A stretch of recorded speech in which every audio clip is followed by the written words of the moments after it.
All right, so we're live. Let's maybe wait for some seconds for the first people to drop in. And I can already see a bunch of people dropping in. Let's give them some seconds and kickstart our panel then accordingly. Let's hit 100 and then let's go. All right, there we are. All right, hey everyone. Thanks for tuning in into our panel today. Of which the topic is security first in DeFi, proactive defense for DeFi protocols, security as a never-ending process. And as part of proactive defense, obviously bug bounty programs are a huge part of, which is why we have the two founders of Immunify on our call. I'll be moderating the panel today. My name is Batuhan, and I'm part of the Binance BD team. And maybe our two guests would like to share a word or two on themselves as well and what they're doing as a project. Sure thing. Hey everyone, my name is Mitchell Amador. I am the CEO of Immunify, and we are the major bug bounty provider for the DeFi space. Before we started Immunify and doing everything we could to prevent hacks in the space, I worked on a number of major projects, including Steemit, Decentraland, Singularity, and a great many others, all around how do we crowdsource labor and work to realize decentralized projects. Duncan. I'm Duncan. I'm CTO of Immunify. My background's in software security and cryptography. I'm providing the smart contract background as well as general security expertise here. If you're submitting bugs on the platform, pretty good chance you're talking to me. Great. It's going to be a quite exciting panel, I think, particularly because from the user perspective, it's a topic not really people are well aware about, because the communications and the engagement really happens between Immunify and the dApps and the developers directly. So for these guys to see some actual cases from the past to get a gist of how these dynamics work, I guess will be super interesting for our audience. And having said that, I'd suggest let's kickstart maybe the presentation that you brought with you accordingly. Yeah, let's go ahead with that one. I'll give the floor to you guys. Sure thing. So I'll go first. Well, the first thing is, Batu, you set high expectations, so I'm a little intimidated, but I'll have to do my best. So everyone, the topic is how DeFi protocols can protect themselves from hacks. Security is a never-ending process. Spoiler alert, that last part's really important. Security is a never-ending process. We're going to cover a few things in this chat. We're going to talk about why DeFi is dangerous in general. So there's a bunch of unique factors in DeFi that make it, for the same reasons there's such an amazing opportunity to create new financial products and innovations and create value for society in DeFi. A lot of those same features and qualities make it a dangerous space for users. And we're going to dive into a whole bunch of reasons why that's the case, so that you can understand the perspective of a founder or of a developer in the space, what the challenges they have to face are. And so for protocol developers themselves, you guys can all understand, okay, well, what are the actual dangers that I'm looking at? What do I need to be aware of when I'm building and designing a product in this space, right? What do I need to plan for? What do I need to prep for? After we go through that, we're going to talk about how to thrive in this environment. So what are the steps that you should be taking? What are the mitigatory practices that you can put into place to mitigate the likelihood of any one of these hazards occurring to you? Obviously, we're looking quite specifically at hacks as the major things. It's like the most extreme version of a malicious attempt to exploit code, but it can also happen accidentally with a bug. There's lots of expressions of it, and we're going to go through a variety of measures that all DeFi applications should be pursuing in order to mitigate these events. And then finally, we're going to talk a little bit about our expertise. So our specialty is on the bug bounty side. We deal, you can think of us as the last line of defense for a DeFi application when it's out in the wild, post audit, post the code review, post the build, when the contracts are live on mainnet and they still need protection. You still never know if something's in there. Well, that's our job. Our job is to source those disclosures from the best hackers in the world and make sure that any bugs found, any exploits available are mitigated so that you and the users are protected. Now, the content here is aimed primarily, or it's for the information, most of all, of founders in the space and protocol developers. But if you're a user, if you're going to learn a lot from how this process works. Like, you don't often get to see what all the steps are that a founder is taking, that a developer is taking to secure your product, to build your product. You're going to get an insight into all of those. And you're also going to, using that insight, be able to inform and assist any projects that you work with to help them learn and improve themselves, which I think is a highly desirable thing. Okay, let's dive into the first one. So the short version is crypto in general is a honeypot for crime. And that's just due to the amazing and unique qualities of it, right? You have this open, permissionless system. Anyone can access any application. Anyone can jump in and participate. And with smart contracts, anyone can interface with these applications. And that obviously unleashes this tremendous creative potential in its users, our ability to coordinate, our ability to move money around, our ability to create value in that way, our ability to create network products in various ways, and it's phenomenal. But those same qualities have a flip side, which is, suppose that I'm looking to, make money by whatever means necessary. Well, if you can steal crypto, it's basically impossible to track you down. These are anonymous and pseudo-anonymous networks. Everything is done over the internet. If you know how to cover your tracks, it's going to be very difficult to identify, who it was that sent a particular transaction and executed a particular attack. Even if they do, being able to link that to an identity in a court of law is fraught with peril, and it's not something that's been done successfully many times. So, these are already some advantages here. But, it all gets worse.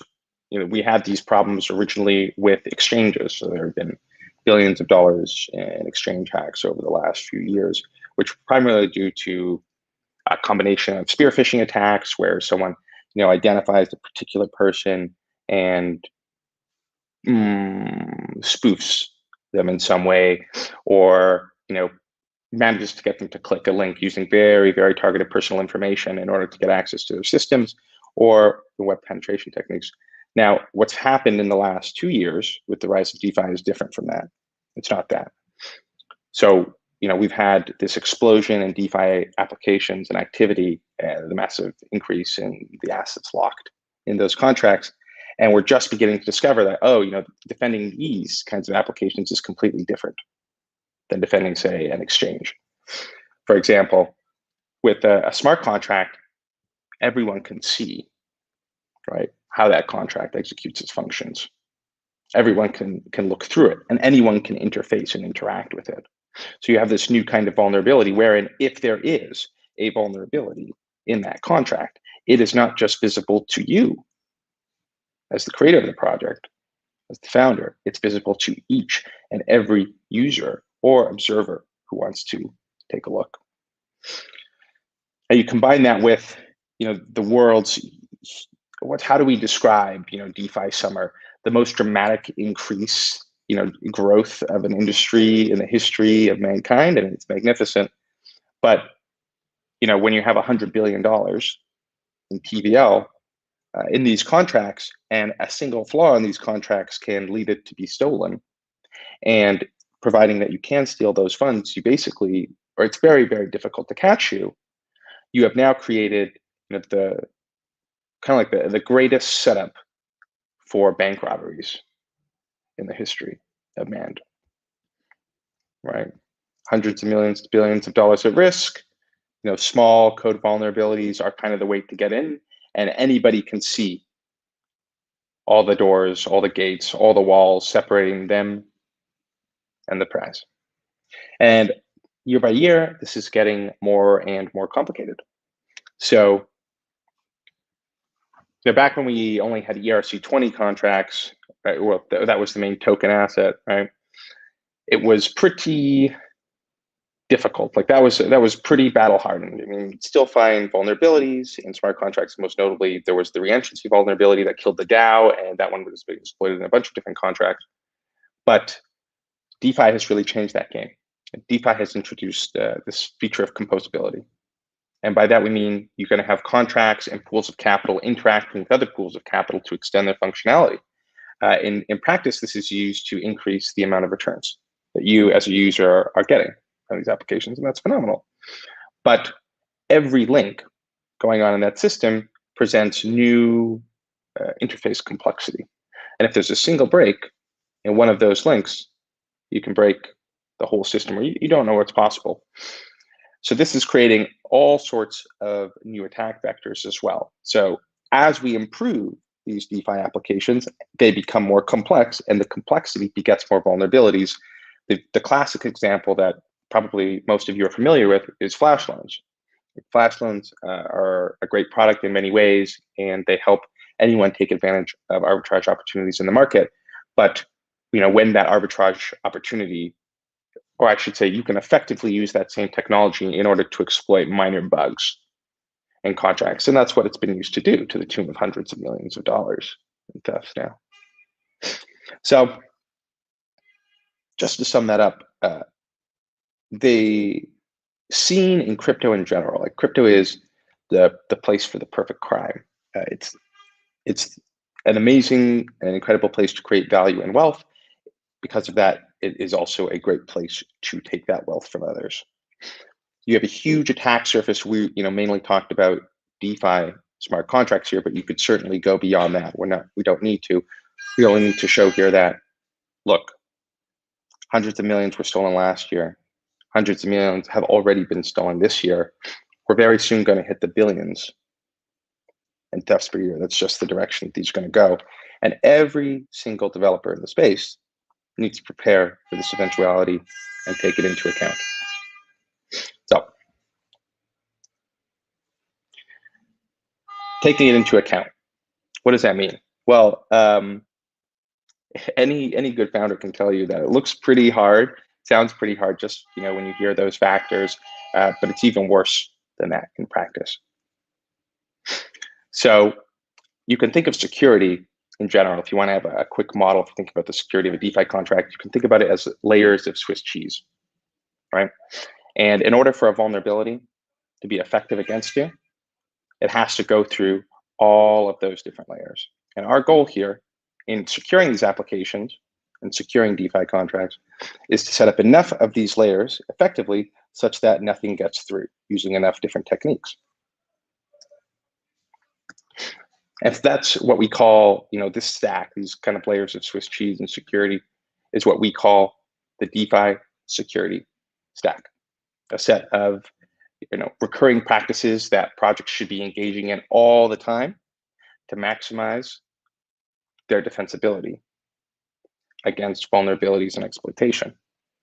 Starts with security processes. This is the beginning. You should basically start this as soon as your project launches. And Duncan is going to tell us a lot more about that.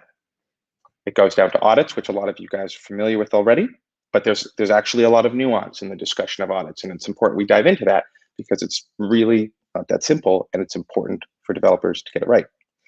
And then the third one is bug bounties, the always-on continuous defense mechanism for these DeFi applications, which is what we specialize in, and we'll do a deeper dive into that, share a little bit more about how that works.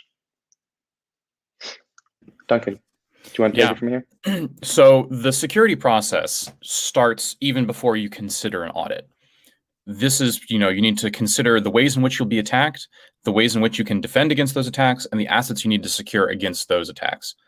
It starts with things like considering your key management, right? Do you keep your deployment keys on a software wallet like MetaMask or on a hardware wallet? Do you keep that hardware wallet with you at all times? Do you have a backup? Where do you keep that backup? Things like that. Or information security. When you communicate with your team, are you using Discord or are you using something like Signal or Keybase?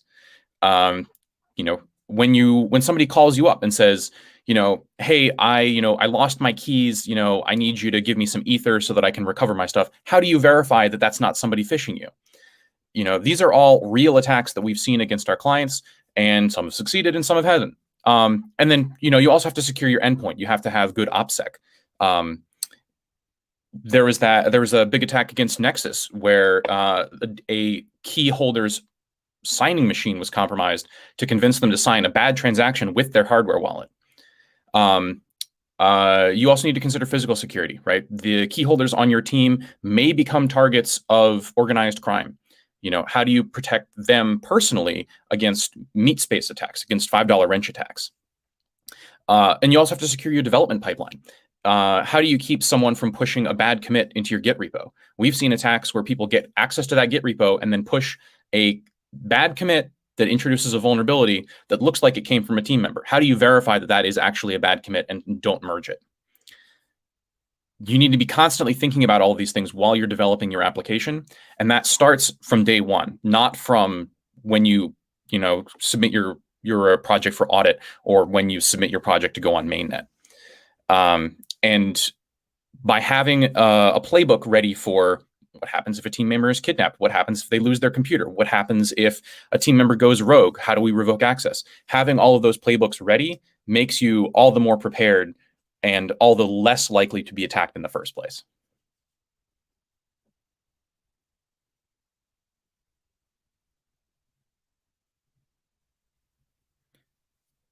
So once you've actually written your project, your application, you submit it for audit, right? And what do? You throw it over the fence and the auditors say, your bugs are here, here, and here, and then you go fix them and you ride off into the sunset, right? No, I wish it were that simple. When you have to first carefully choose your auditor, right? You're not looking for a rubber stamp. You're looking for someone who builds their own tooling, who has a deep understanding of the attacks of the day, and those attacks do change by the day.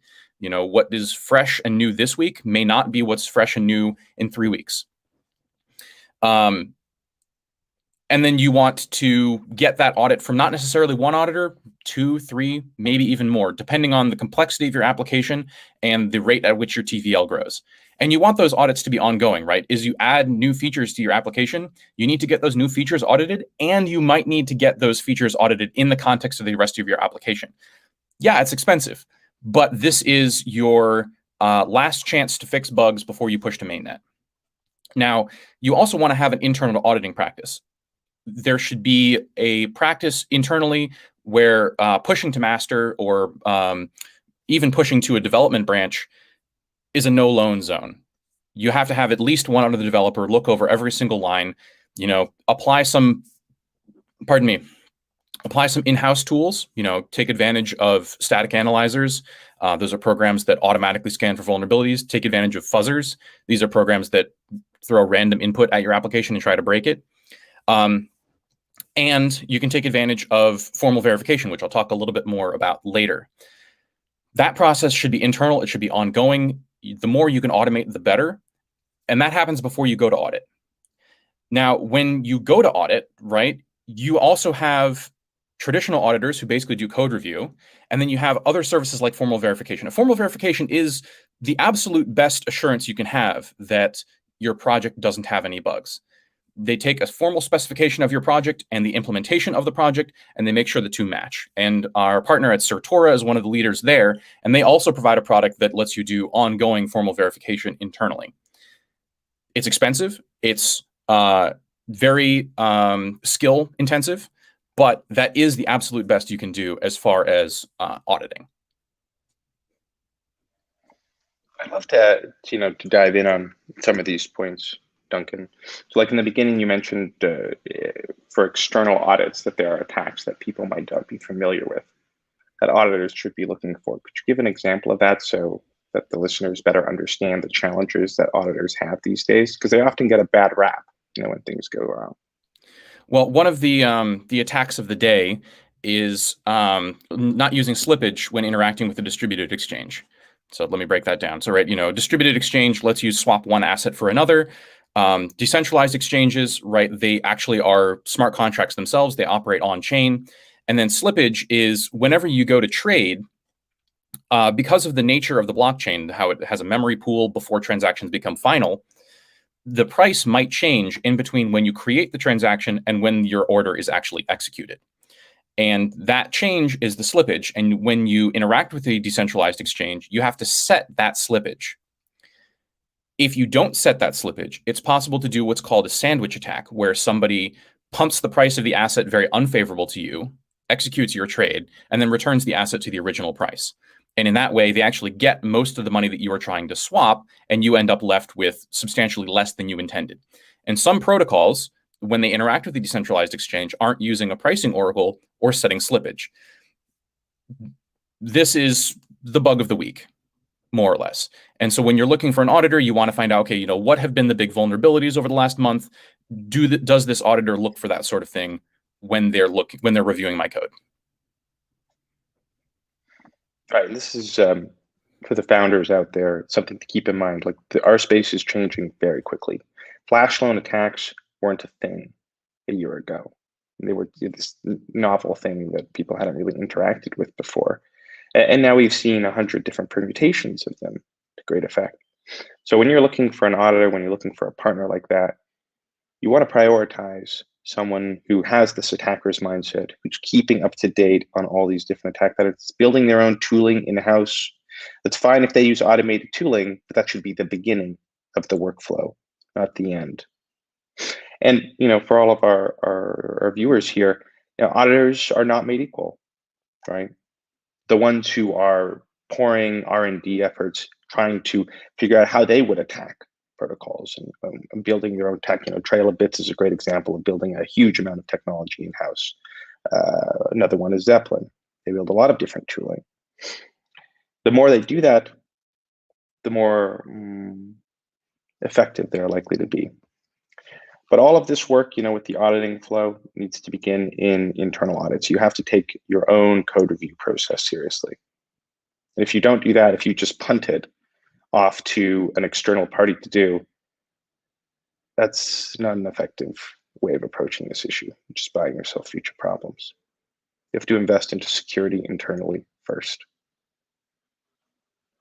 But that's a lot of words on auditing. I'll move to the next slide.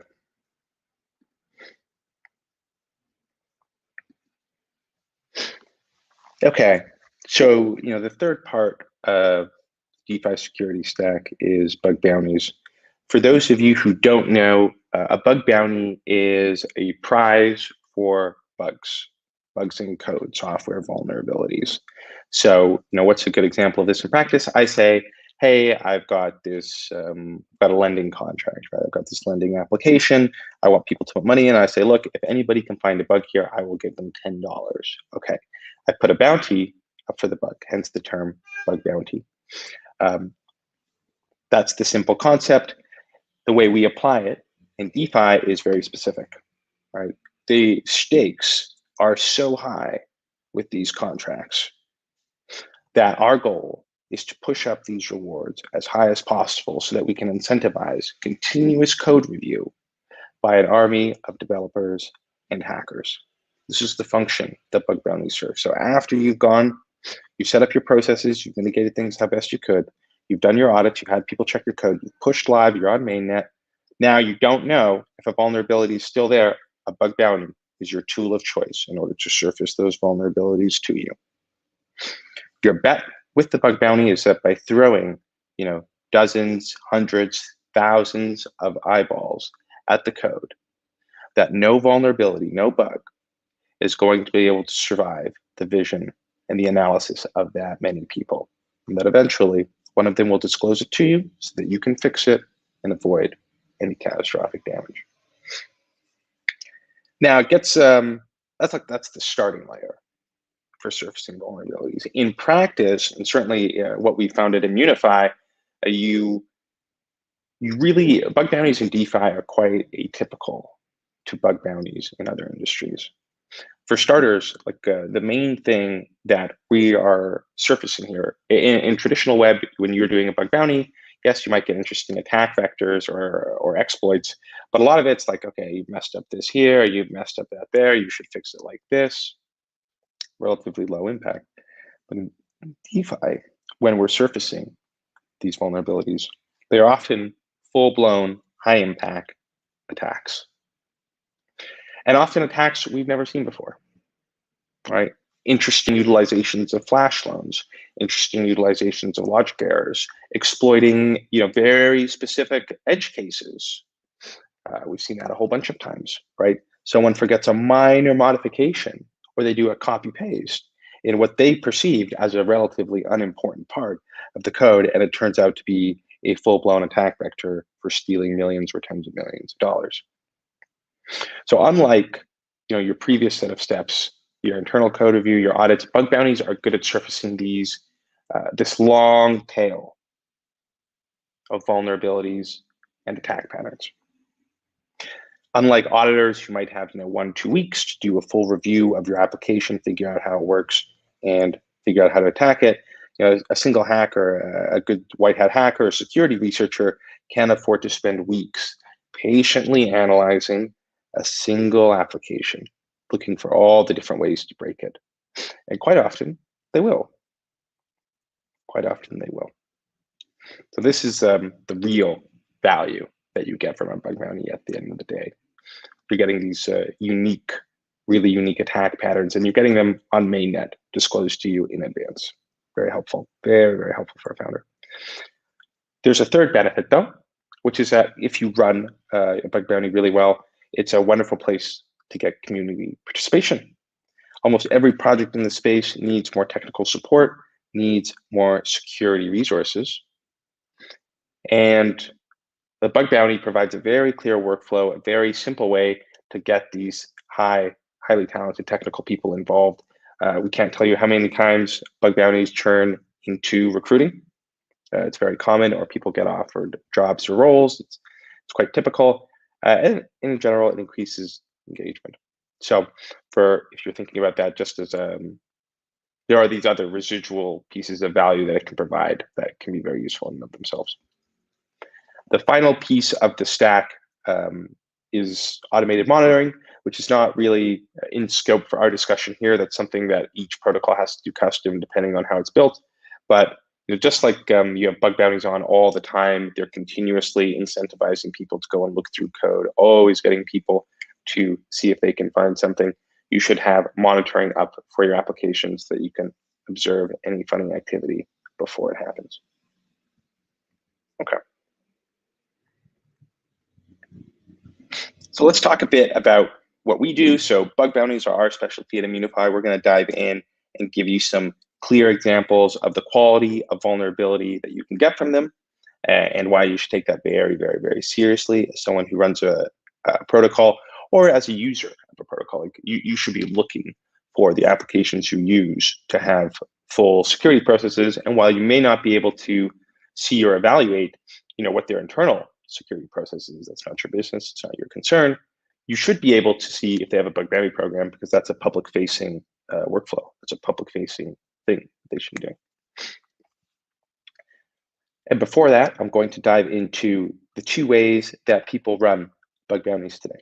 So we can call them the passive versions and the active versions.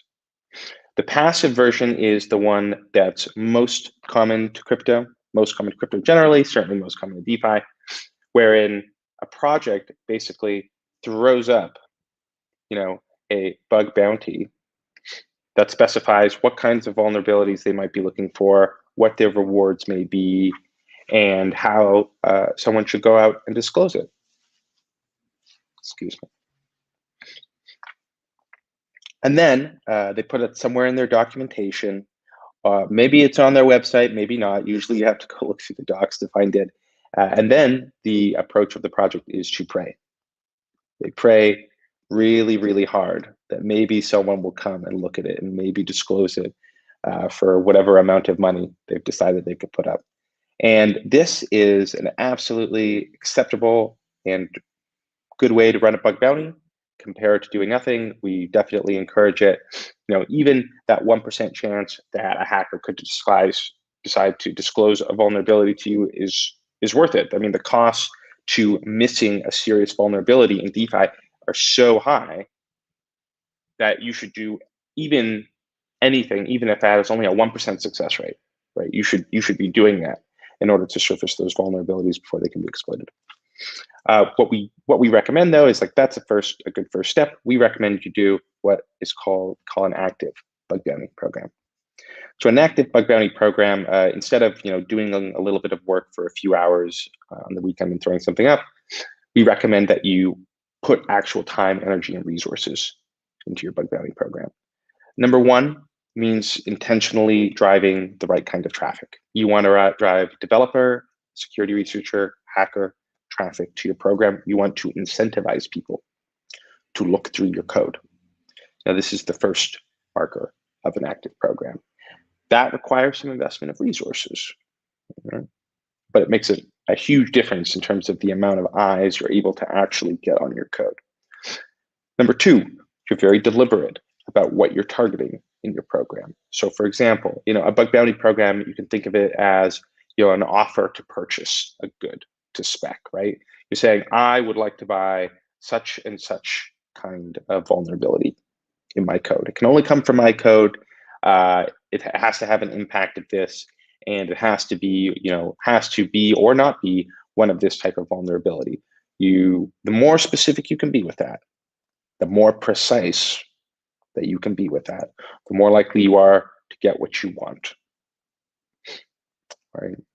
And to be able to very quickly and easily identify the types of hackers who can find those things. So, we'll often find that, as part of a active bug bounty, you want someone actively managing your program so that when you're getting in bug reports, you can direct those people to target the right kinds of things. Hey, you should be looking at this particular repository. Hey, you should be looking at these particular lines. Hey, you should be looking at this particular functionality.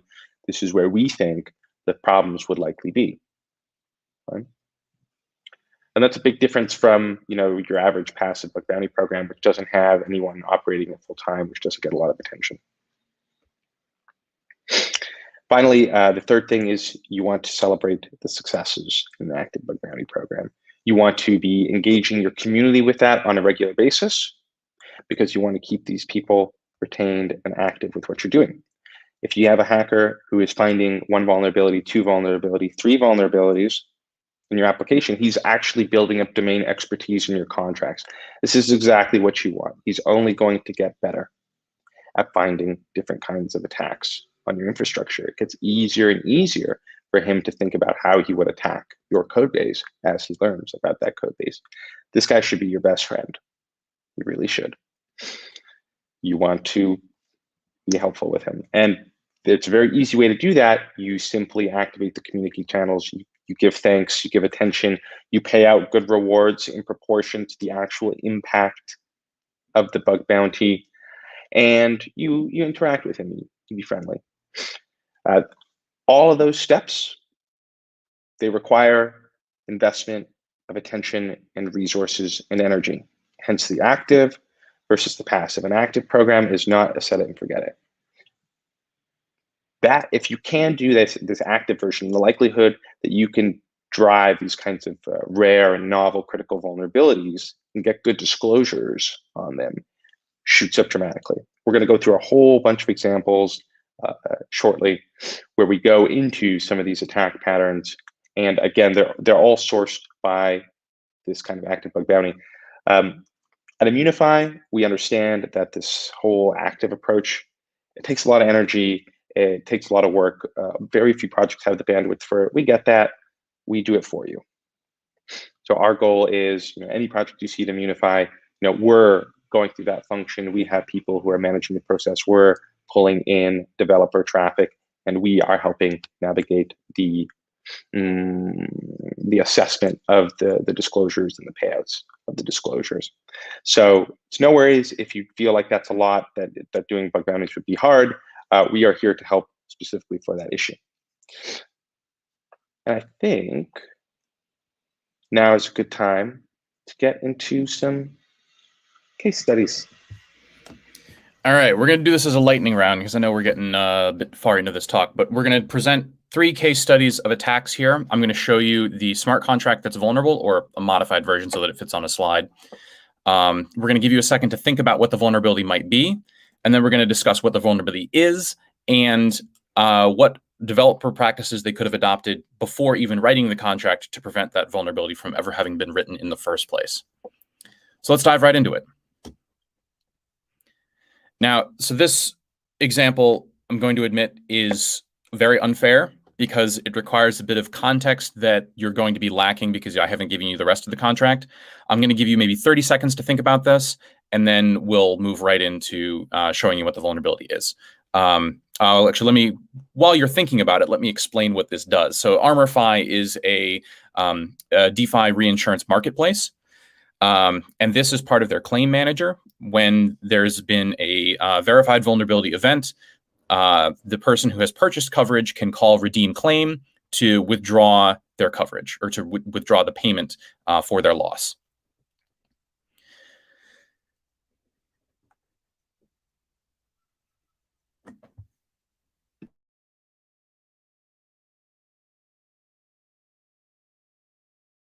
All right, so we'll move on to the next slide here. So the vulnerability is on this line right here. The problem is that the amount is already in Wei. And so when you convert from Wei to the native asset, you have to, or sorry, from the native asset to Wei, you have to multiply by 10 to the 18. But if it's already in Wei, you end up with a value that is 10 to the 18 too large. And so even a single Wei of coverage here could basically have been a total wipeout to the contract of its assets. The thing that you could have adopted, so this bug was introduced during a refactor. The thing that could have been adopted here is being very consistent about whether you do all of your transacting in the native asset itself. So on BSC, that would be BNB, or whether you do it in the smallest unit of accounting, which would be the Wei. Let's go to the next slide. So this is a vulnerability in PancakeSwap, the biggest swap on BSC. This was a vulnerability in their lottery contract, which is since decommissioned. But the vulnerability here is in the claim of, is in the purchase of the lottery ticket. So when you are going to buy a lottery ticket, you specify the winning numbers that you think are going to happen, and then you you call this, and it mints you the NFT representing your lottery ticket, which you can then later go on to claim if you win. I'll give you, again, a few seconds to think about what the vulnerability is. And like the last one, this is actually a vulnerability in what is missing, not what is present.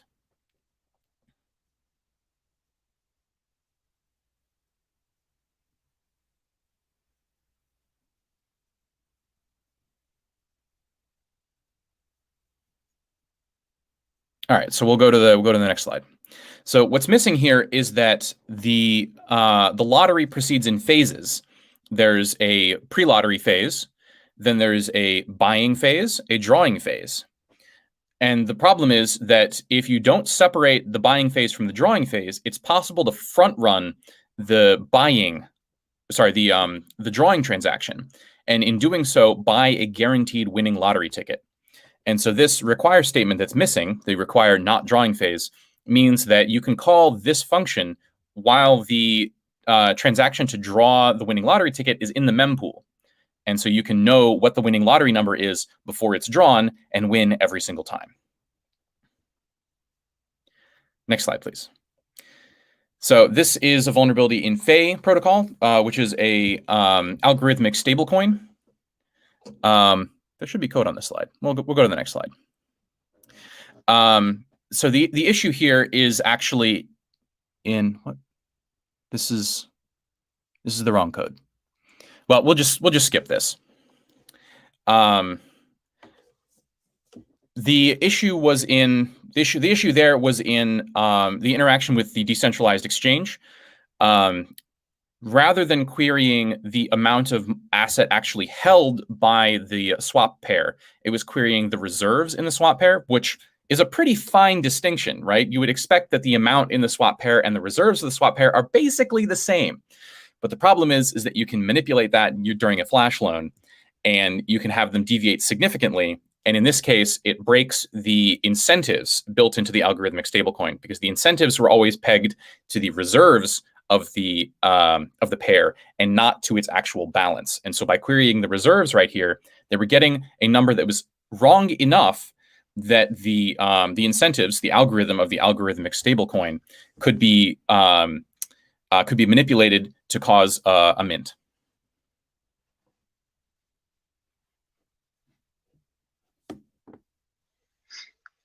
I want to make some notes, right? The Armor example, the first one. Armor was, not only is the team, technically sophisticated, quite skilled, being longtime developers in the EVM, but it was audited, not once but twice, wasn't it? Good unit testing and everything. I should have prefaced this, but I'll say it now. The projects that we've presented here are technically excellent. These guys are incredibly invested in the safety of their users, and that's why these vulnerabilities were surfaced through the bug bounty program and were never exploited, right? That these vulnerabilities got fixed before they were exploited represents the project's commitment to ongoing security. And that's why I can say personally that I actually have quite a bit of faith in the projects that we're presenting here, because they know what needs to be done to keep DeFi secure. Right. Ultimately, we're working with something that's very new, untested. Nobody is an expert in Web3 development. Nobody's an expert in smart contract development. Solidity's been around for 4 or 5 years at the most, in a primitive, continually developing state. It's very difficult to get all these things right. It's very difficult. So one of the best things we can do, probably the most effective principle that projects in the space need to be keeping in mind, is putting it through layers and getting lots and lots of people to look at things. And there's a bunch of different ways we do that. But let's take a moment to review all these things again. DeFi is a dangerous place. The best way to mitigate that is to stick to the DeFi security stack. At the top, we have security processes. Think like an attacker yourself. Think, how would you attack yourself in order to get to the private keys or the user funds? Think in that way. And based on that, take as many comprehensive preparations as you can to ensure that those attacks prove impossible.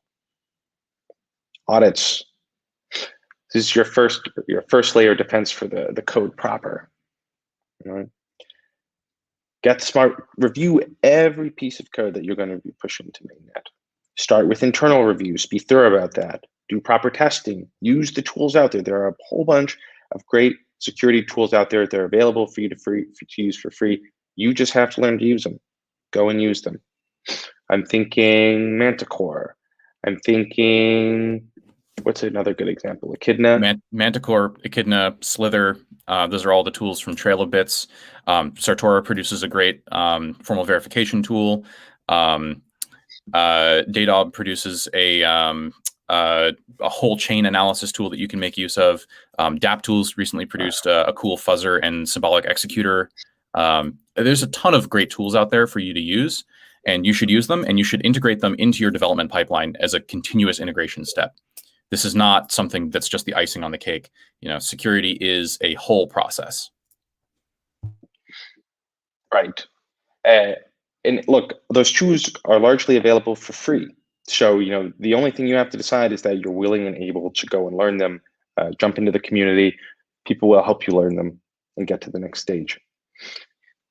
That's your internal audit. Then you go to external audits. Find a good auditor. Find someone who thinks like an attacker. Find, ideally someone who's building tooling like this. So, like you mentioned, DDob's contract library tool.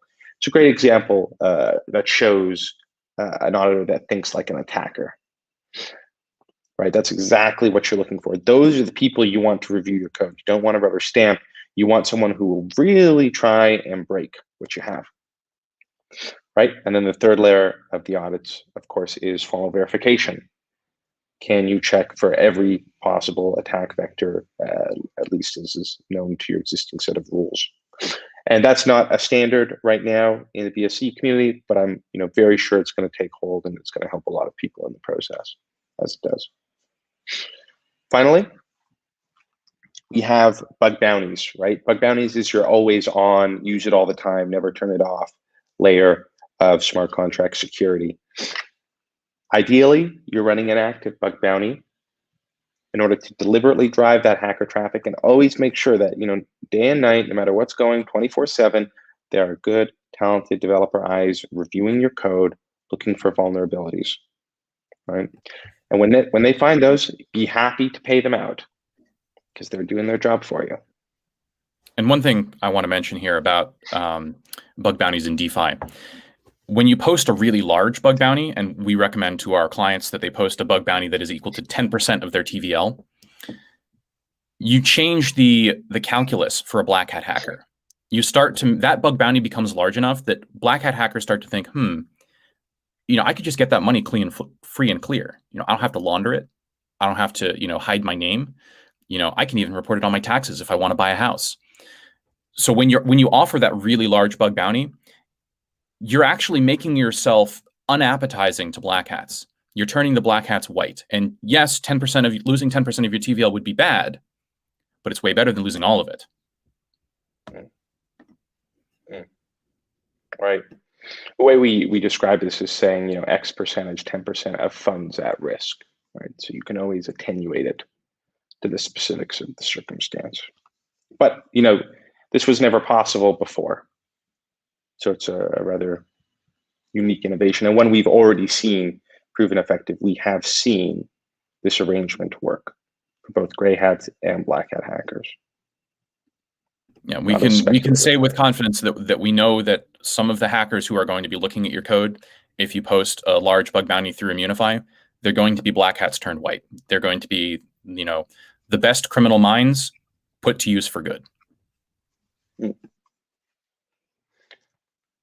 Okay, that's the bulk of the presentation.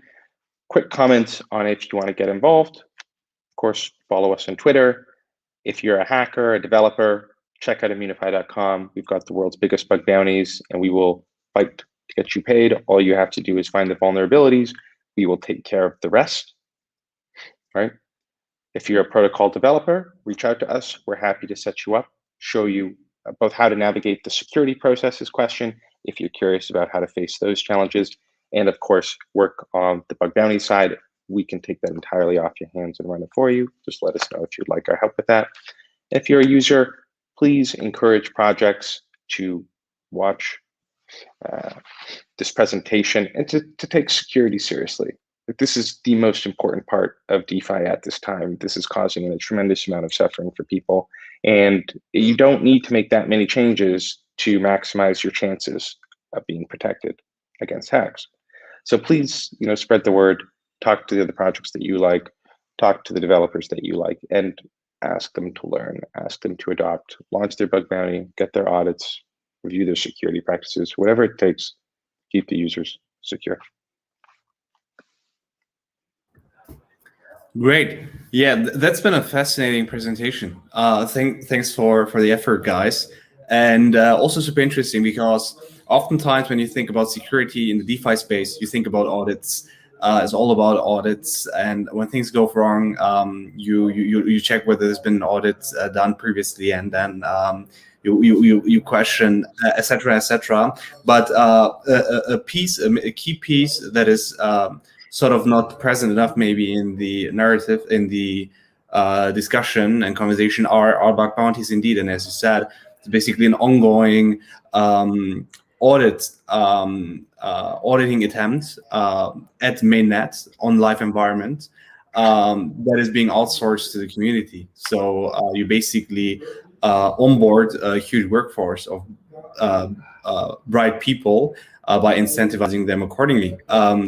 Super interesting. And to see these 3 live cases to sort of get a grasp around what it means exactly is also quite helpful.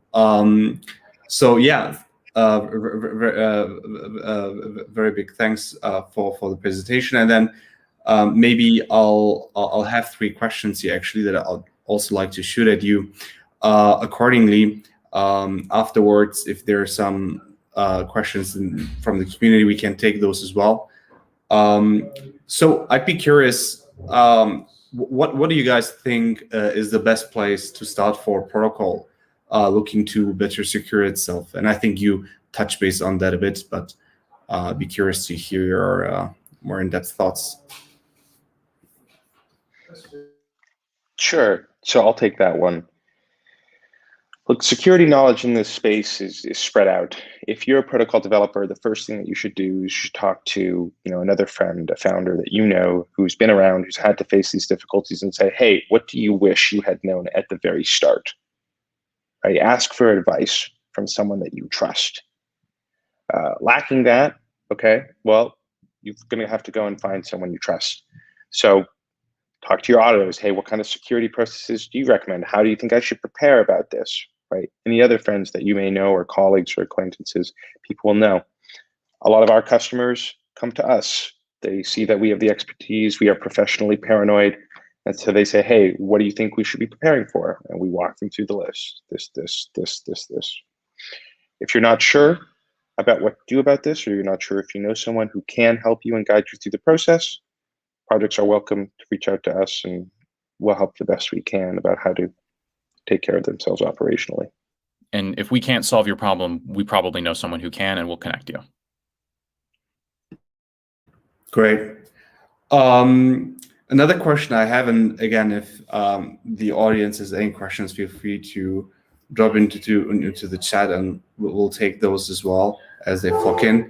But another question that I have for you guys, if you want to contribute to DeFi security, being in a position of various stakeholders, you can be hacker, you can be maybe user, etc. What's the best way to do that in general? Maybe in our case, the audience, I guess, largely is on the user side of things, consumer side of things. Any suggestions, advice you have there? Yeah, okay. So if you're a user of these products, you can probably do the most important thing, which is give these developers approval to invest in security. Like the pace of work in DeFi is insane. The pressure is insane. Everyone feels like the expectations are super high. But if you, the community members, the users themselves say, hey, look, we're okay if things take longer as long as you do it right, right? We're okay. Invest in security above all else. Signal that. Let them know, hey, do you have this measure up? Hey, do you have that measure up? Hey, take that time to do that. You will take a burden off their shoulders and really help push the adoption of better practices, which is ultimately a precondition for DeFi to continue to grow. And that's something that users all around the world are best positioned to do, just to give approval for people to invest in those expertise. All right, great. And another question that I have, more generic. As you've mentioned, the space is obviously rapidly evolving. It's great that it does. Comes with its risks as well. You mentioned flash loans haven't been a thing for a while, and now it is a thing. It's a major thing. Very positive crypto native application, but bears its risks and certain dynamics. So the question would be, looking out into the future, what do you see on the horizon for DeFi security? Will things improve, accordingly on those relevant risk metrics that we see today? Do you want to take this one, Duncan? Just tell them about the tech. Security is going to get better. The tooling is evolving. The ecosystem is developing bigger and better ways to secure themselves. And of course, we're discovering new attacks and we're fixing them. Everyone wants DeFi to be secure. Everyone wants DeFi to succeed. And so, with that amount of effort pushing, we're going to improve. I'll give you a concrete example, right? Flashbots came out and they have this cool automatic sandwich attacking system. And you think, wow, that's terrible. It breaks a whole bunch of protocols. But this is a cool new tool that you can actually use to make your protocol more safe. You can use that tool to prevent sandwich attacks in the first place. You can use that tool to to reduce gas prices and make network congestion better.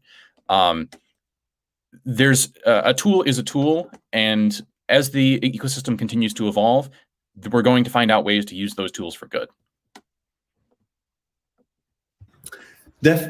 Mitchell, you want to add something there, or? Yeah, I was just going to say, like, DeFi security is a very new thing. Yeah, there's like a half dozen teams effectively in the space doing anything. It's a pretty small crew. But even in this small group, we're taking steps forward. And there are fundamental technology improvements, formal verification, as mentioned. As that technology matures, a lot of these problems will go away, right? Better auditing practices, more automated tooling. We just need time to catch up with all the innovation, but it's the near certainty that the security community is going to win this game in the end. Definitely, it's an iterative vertical, isn't it?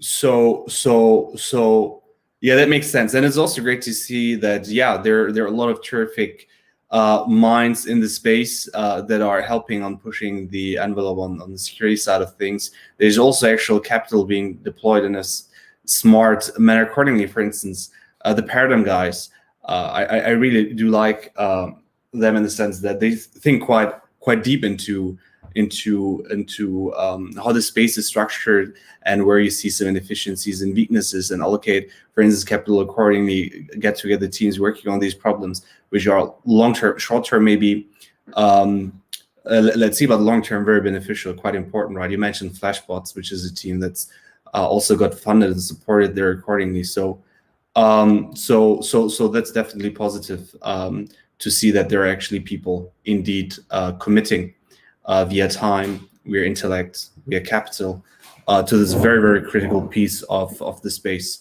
to protect us all, to protect the users, the consumers that at the end using all these applications and the code accordingly.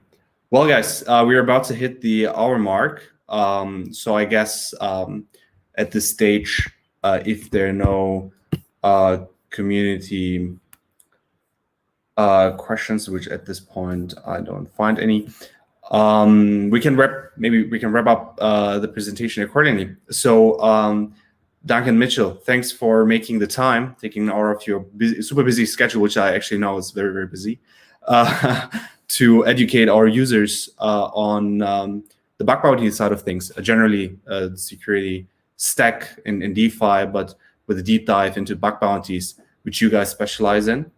And yeah, you've shared your contact details accordingly for teams to reach out to, and the relevant stakeholders are important to your work. Cool. Thanks for your time then, guys, and take care then. Thank you, Bob. I'll see you later. Thank you very much for tuning in, of course. Bye, everyone.